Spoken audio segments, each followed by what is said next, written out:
Here we are draining the radiator in order to replace the heater core and the water pump. The water pump appeared to have a leak, and so we're going to replace it.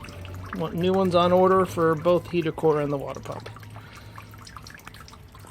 So I loosened the clamp, moved it out of the way, stuck my tool underneath there. The hose just got it kind of propped open enough to ooze out. Kind of under control here. I think I need to find a container in which to store my rejected coolant. Hiding back in there, we'll find one. So I'll bring you back in a minute. So when that drain pan is full, we'll swap for the emptier one. Pour it in here.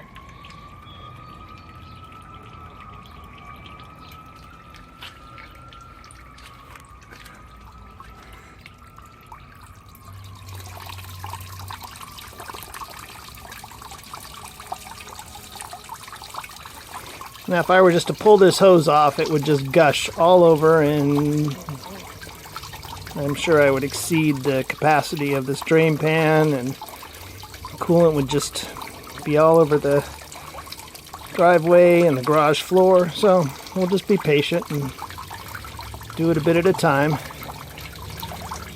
Now I do have replacement hoses for upper and lower here, even though these, yeah, that one's kind of collapsed feeling. So the plan is, once I get everything off the front of the engine, carburetor off, I'm going to go ahead and paint it. I've got the paint, may as well. Just going to take rolling it out of the garage and cleaning it all down real well. So, alright, I'm back when this is fully empty. Alright, so that fitting is from the transmission. It's transmission coolant line, as is that one over there. So I've clamped them off because they're not steel all the way on both of them. So we'll loosen and see if we can keep the transmission fluid from coming out.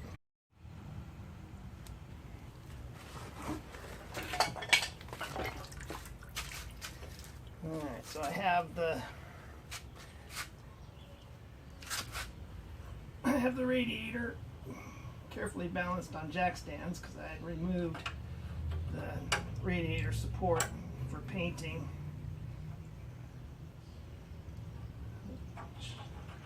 Should be empty. And those fittings are loose and it's not leaking, so alright, it's dripping a little bit. I guess we can tighten it and get the radiator out of the way.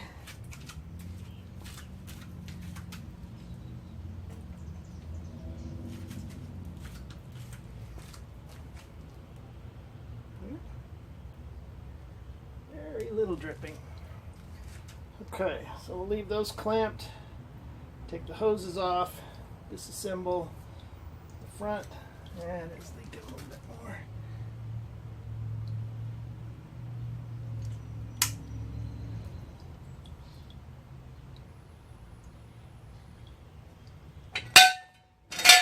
No more jack stands required.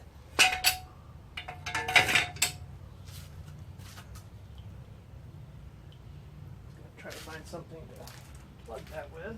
We'll try a golf tee wrapped in masking tape.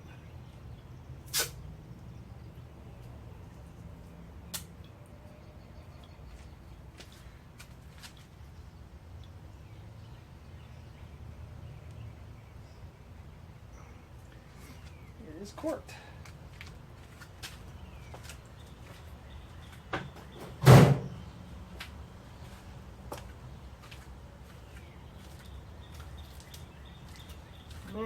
Get rid of the rest of the, and little bit more while I take this one off.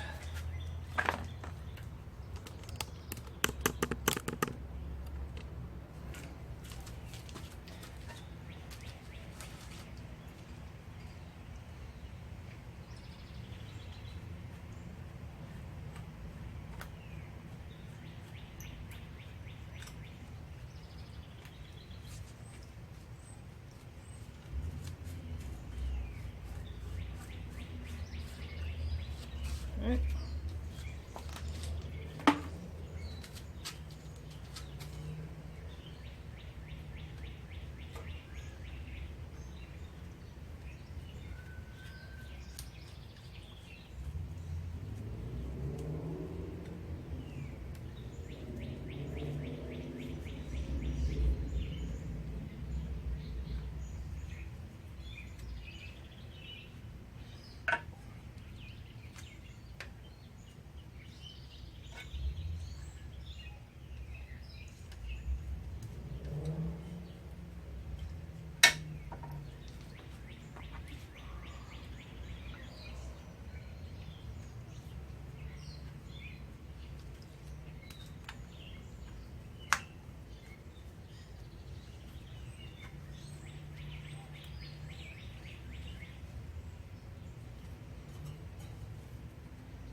Now that's nasty.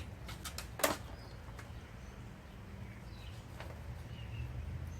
feels solid. Should clean up well. That'll come off. That's feeds the heater core.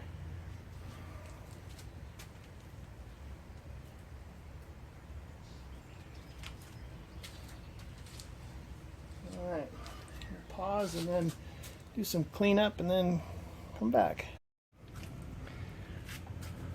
All right, look at the front of the engine without the radiator on it. Should do something with these frame extensions where the core support goes to. Nothing else, just clean and wire brush and coat them with primer and paint. Maybe not all the way back up to control arm attachment points, but maybe so. Anyway, next step is get the fan off, take the rest of the front pieces off. We'll start with the fan and see where it takes us after that. Looks to be 7/16, and it is. Easier to remove this with the fan belt on. It kind of holds everything in place. So when I got this car, it had a fan belt clutch. Let's start that again. So when I got this car, it had a clutch on the fan and it had locked up. So on a trip to a salvage yard, I found this spacer that you'll see in a moment when I get these screws off.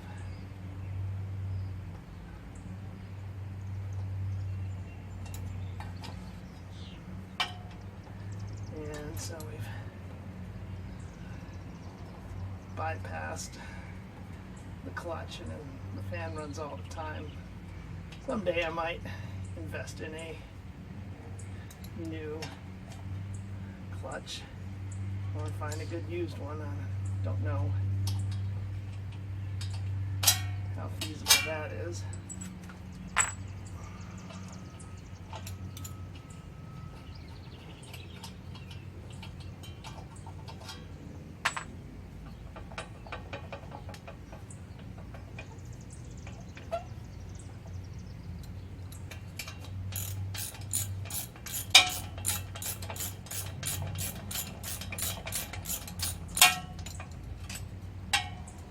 So that's the spacer,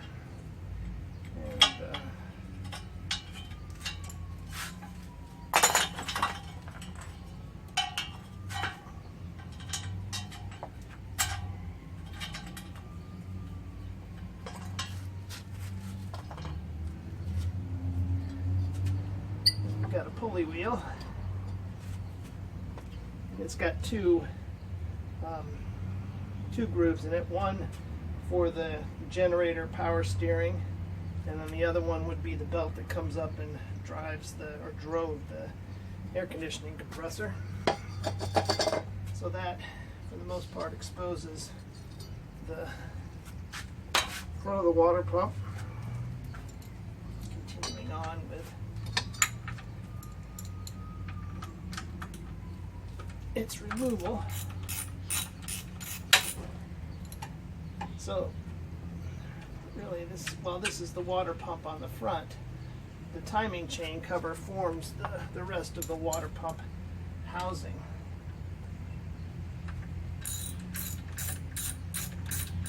And this fitting tube coming off here where the heater hose connects to is actually coming off of the timing chain cover. I think my record of things I purchased for this car, the timing chain cover was one of those items. I also remember having an interesting notation in my memo book from back in the 80s, in that I replaced the screws for the water pump with a different thread.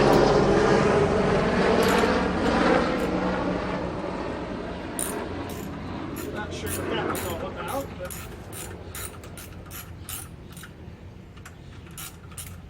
nonetheless, that's what it said.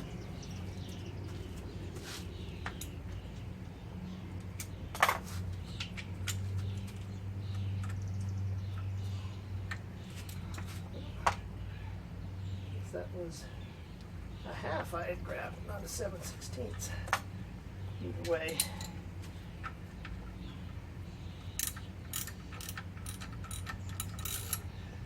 Now, it's not really necessary to remove the radiator in order to replace a water pump on this engine, but being I had already had the water pump or the radiator disconnected or unmounted, certainly a lot easier.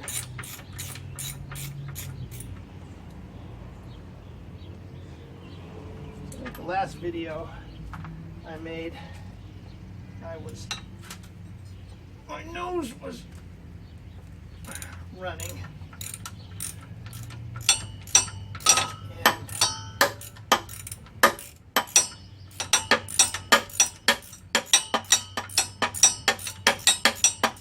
Now I'm just letting, because it's so humid after all the storms we had.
This, that's going to take a screwdriver, and maybe that one's actually the 7/16.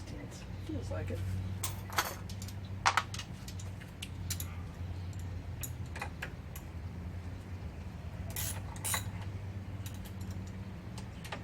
Again, anybody who's watching this and is familiar with dealing with East Coast cars has to hate the fact that everything just comes off no penetrating oil on all these connections in here. It was something to a water pump.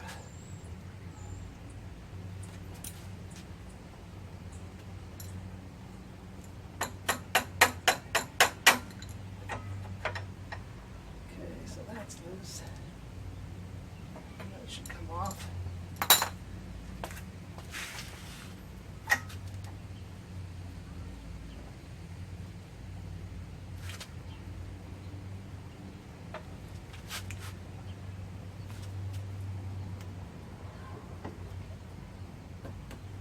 Something to tap with. You don't want to pry between the water pump and the timing chain cover, because that will just gouge the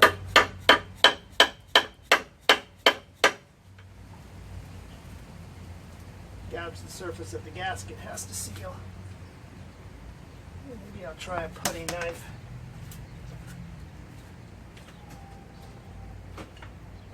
I said I didn't want to, but I didn't say I wasn't going to.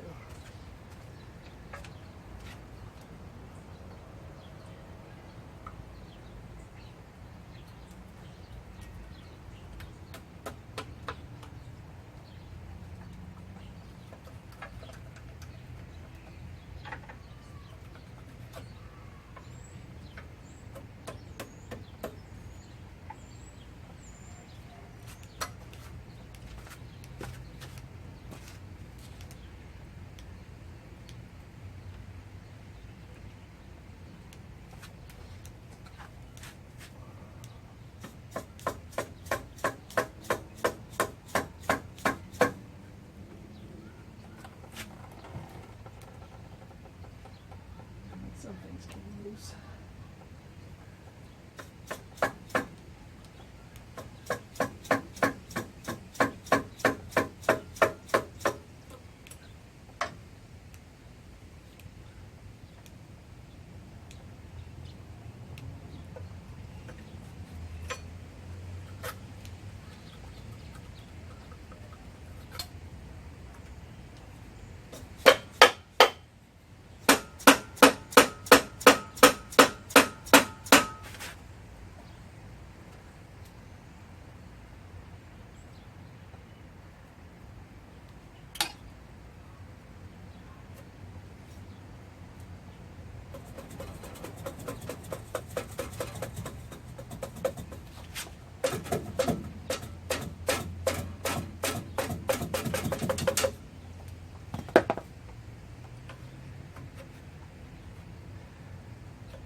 Start shaking things off of the car, affecting my storage situation. There we go.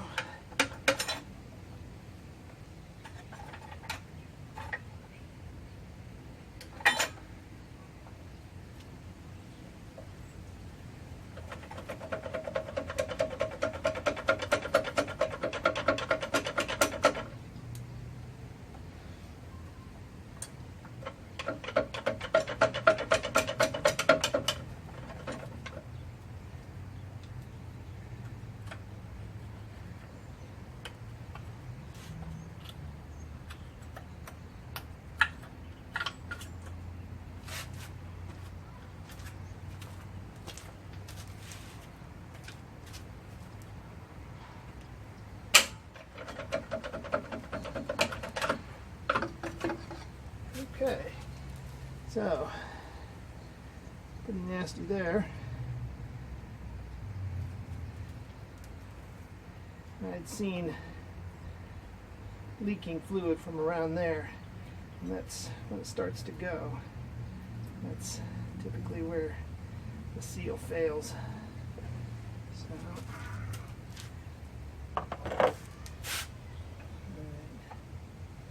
This part here just lays in and provides more backing, as does this piece here. And behind it, we're talking the rest of the timing chain. This is, I want to try to get this out and try to protect.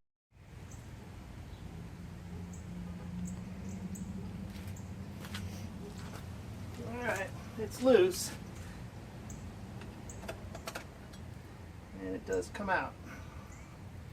So yeah, we're going to wire brush it, prime it, paint it, get it so that it'll last another 100,000 miles. This is pretty nasty back in here.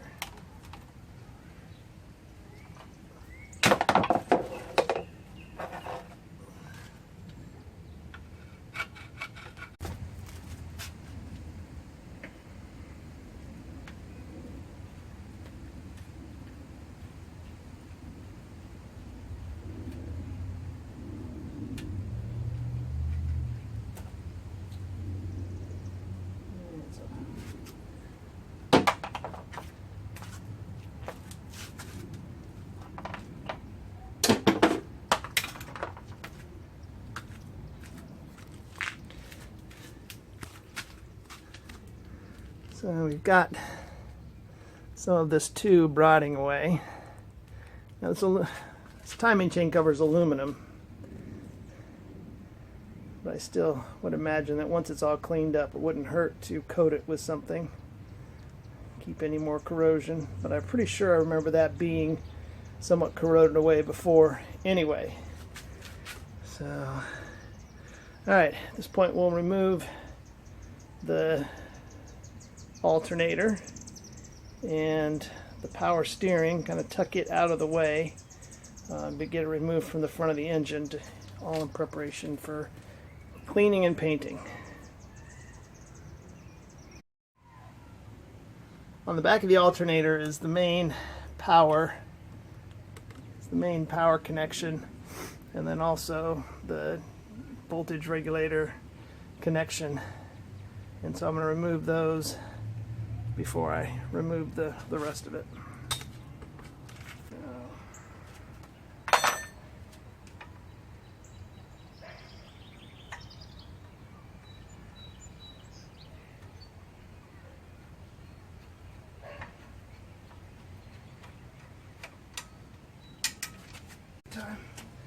Alright, so the top is loose.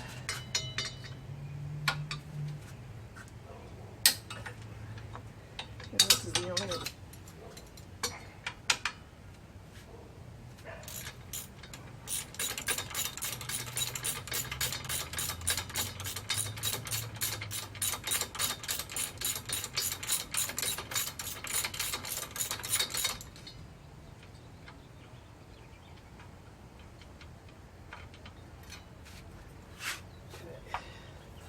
we have water pump, alternator, power steering.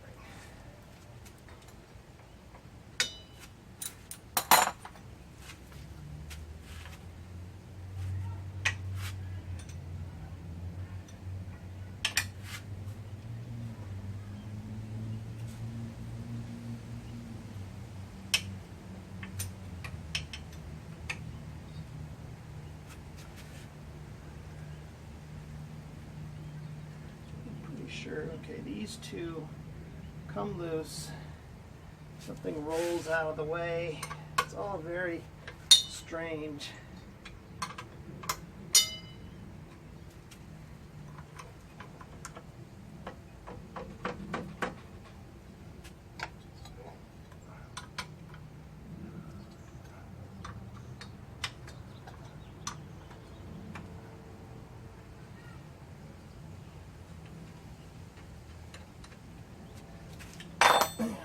We're going to take some pictures before we get this too far apart.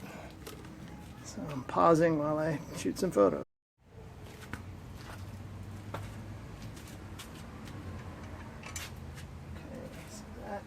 short one goes in this bottom corner. This one here has a nut on the back, so we need that on one side and that on the other.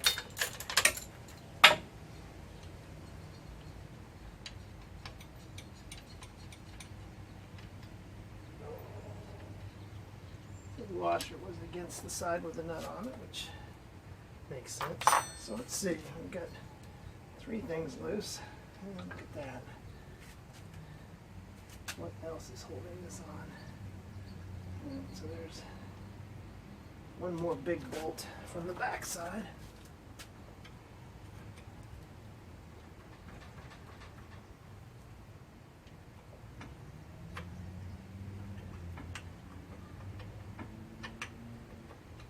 Probably overkill to remove this one, loosen this one that's holding a bracket on.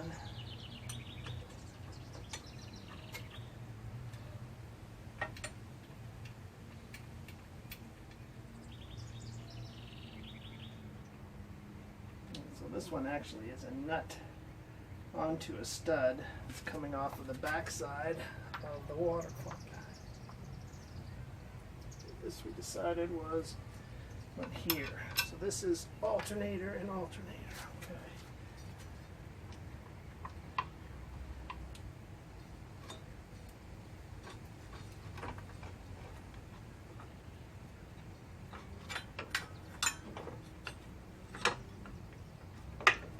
Okay.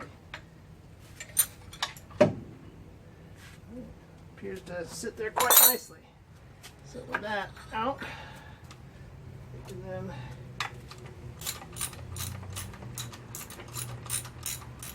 complete the removal of the alternator.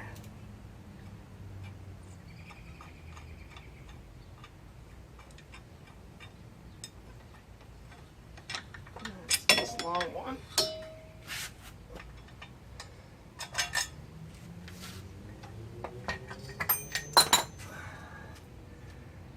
So this is the bracket. Put that back on, tighten it up.